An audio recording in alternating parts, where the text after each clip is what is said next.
Jeg hedder Tone Goldman. Jeg skal løbe Hammer Trail 50 miles i 2017 i maj måned, som er et løb med ca. 5.000 højdemeter. Og som fabrikpatient, hvor vi er de her 80 i Danmark, så er jeg den eneste, der nogensinde har givet mig kast med det. Jeg er fabrikpatient, som indebærer, at jeg har en meget, meget sjælden arvelig sygdom, som vi er ca. 80 i Danmark, der har.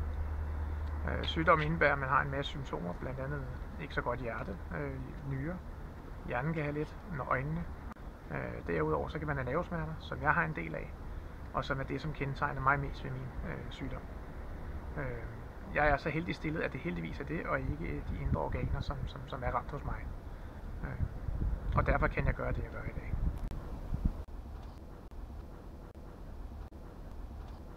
Det er faktisk for at få noget synlighed omkring selve sygdommen fabri og de sjældne sygdomme.